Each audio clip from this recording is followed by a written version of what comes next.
AI is taking over. Google recently released their latest AI video model called VO3, and it looks incredible. It can also generate sound. That's crazy. That guy doesn't look like me at all. This guy looks like me. I know the VFX industry hates AI video, but you have to admit it's quite cool. You can now make digital replicas of yourself like this. Looks just like me.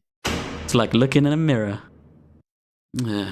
It's a pretty gloomy day here in the UK, and it's a pretty gloomy day for VFX, because Google just had their I.O. conference where they announced VO3, their latest AI video tool. And to be honest with you, it looks really good. Here's the announcement. Today, I'm excited to announce our new state-of-the-art model, VO3. VO3 comes with native audio generation. That means that VO3 can generate sound effects, background sounds, and dialogue.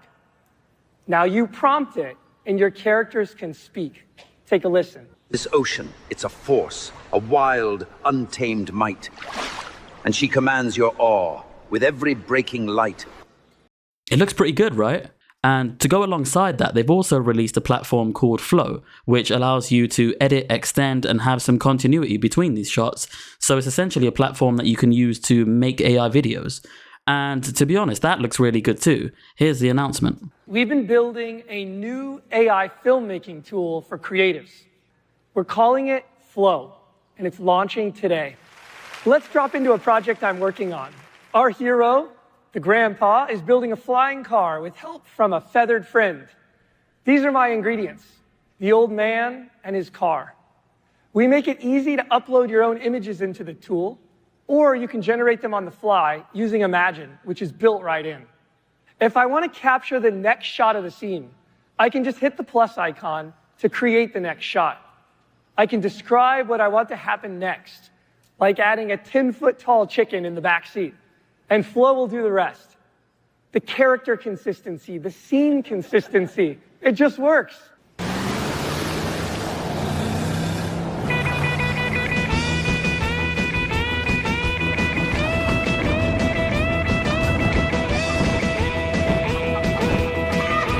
Even if you haven't really looked into this, you've probably seen a bunch of these new videos out online. They're all over YouTube, they're all over TikTok, so they're kind of hard to miss. Some of them do kind of suck, but at the same time, some of these videos look really good, like this one.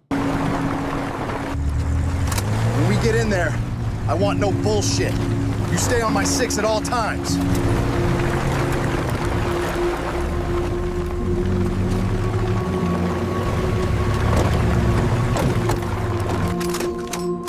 Stay sharp, these fuckers are nasty and dangerous. Stay alert!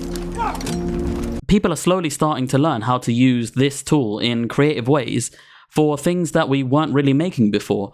I'm seeing a lot of vlogs from interesting perspectives, like there was one about a Yeti, there was one about Moses parting the sea, and this is the type of content that we weren't really making before. Let's see what God tells us to do. Guys, the sea literally opened up. I'll explain later, we're walking through now. And no, this path isn't on Google Maps. Right now, it seems like the AI content isn't really doing away with other content, it's kind of created a new category of content. Now, that doesn't mean that it's not having an effect on the VFX industry, or it won't in the future. So it's not necessarily replacing what we have at the moment as it stands, but at some point it might. Now, it's safe to say that the VFX industry at the moment is pretty screwed up, but I don't think that AI is playing a huge part in this. It does have its role to play, but the whole industry being messed up is not being caused by this. What AI is doing at the moment is potentially creating a market for B camera stuff or filler shots in between. So, for example, if you're a director and you go on a shoot, and you get back and you kind of wish that you had 1 or 2 more shots in between in retrospect, it possibly allows you to create those shots. You can maybe fill in some areas that you want to fill out, or, flesh around things, but it won't give you the main body of the content. It seems like it is slowly developing into that, but for now it's mainly doing the side jobs and creating its own little path. So I think that the VFX jobs are safe for now, but let's ask AI. I think humans should leave the work to the real professionals. AI can do things better anyway. That's right, I'm coming for your jobs. Listen here, you weird, blurry, 6-finger f***. I'm going to get you back for that. I'm just going to unplug my computer and you're going to be dead forever, mate. If you want a problem, we can make it a problem. I got all your emails, photos, and messages. Want me to share them with the world? I was joking, man. Calm down. Calm down, it's all good. I'm gonna unplug my computer. I love my computer. I love you, man. Leave me alone. In all seriousness, I have been playing around with VO3 and Flow and some of the other AI tools. And to be honest, I can see how they're useful. They're not necessarily useful in my day-to-day job, but I can make other things with them that I wouldn't otherwise be able to make normally. So for example, myself, as a compositor, I tend to manipulate pre-existing materials. I don't really tend to make the material myself and then use it. There are some cases with things like effects and things like this, but generally I need to work off of a background or a plate or a material of some kind to do what I do best. And this is where VO3 has been helpful to me recently, in that I can create some of the essential footage that I need and incorporate it into the project that I'm working on. So it's not necessarily doing the job for me or replacing me, but it's allowing me to do my job a little bit more conveniently and with a little bit more freedom. Because if I can imagine something that I want, I can basically create it.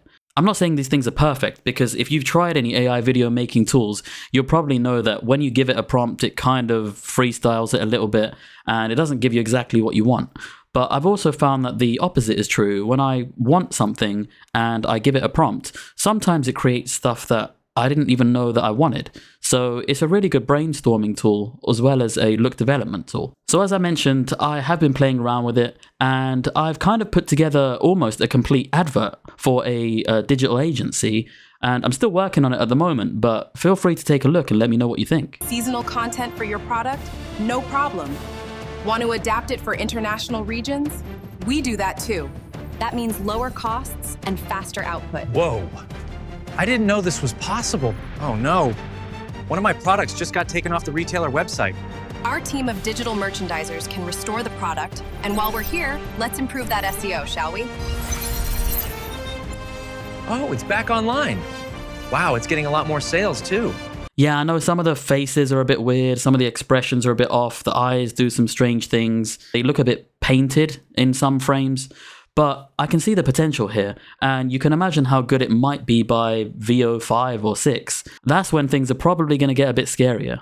Let's talk about what effect this does have on the VFX industry going forward. Today, at this very moment, I don't think it's having a huge effect, but I do think it opens the door to troubles later on. And I think the first people that are going to get affected by this are smaller and medium-sized studios that rely on some of the grunt work. I can definitely imagine a day where some of the cleanup work that we do is just completely handled by AI. For example, we tend to have a lot of invisible effects these days. Things like period dramas or any kind of TV series. There's always signs, cranes, things in the background that the director doesn't want there. So somebody needs to clean these things out. And these aren't necessarily the most desirable or fun jobs, but they're jobs nonetheless. And I can definitely see a world where AI completely takes over those jobs and just cleans that stuff up really quickly and easily. The scary thing about this is, at the moment, we have humans like me or you doing that cleanup work, so we're getting paid to do it, we're learning new skills while we do it, and it's also a pathway into the jobs that it opens up for you. And if there are far less people having to do that, then what are they doing? Because this kind of work is a whole little industry of its own. So is it just going to completely take over those people? Because that's kind of scary. Lucky for us artists, at the moment AI still looks a bit weird. Some shots look a bit painted. When you ask for something, you often get something else. And it still has a bunch of technical problems with it. So I think we've still got some time for the VFX industry to thrive. But let's ask AI what she thinks of her own world. Listen, Pedram, my world looks better than yours. I'm smarter than you, plus I can make better VFX than you.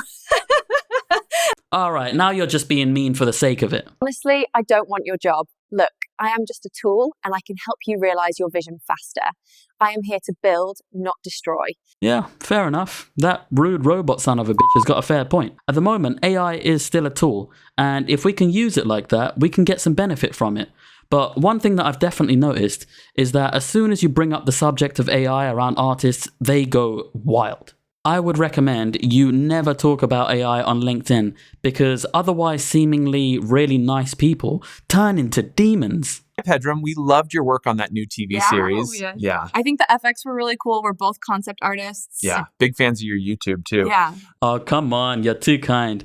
Listen, I've been looking into AI and I think that... Did you say AI? AI is gonna take your stupid job, you idiot! I hope you get hit by a car.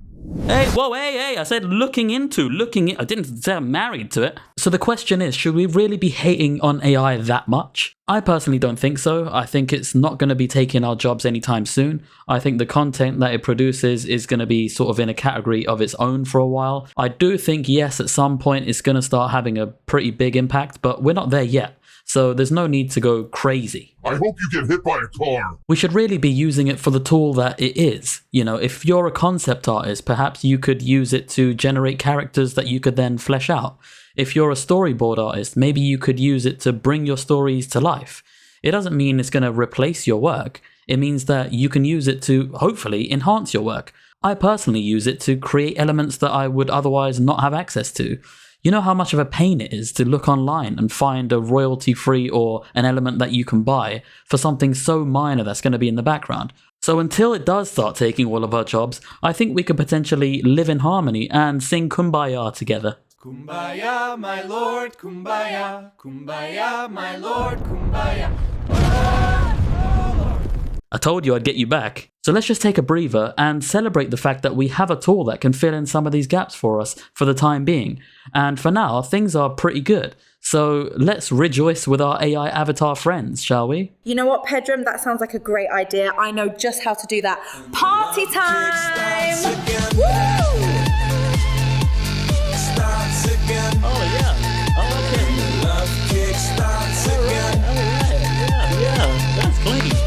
Okay. It's the same old you, the same old me. You get bored and I get cold feet. Get high, get wandering eyes. Forget I've never ever had it so sweet. Got a Donald Trump. You idiot!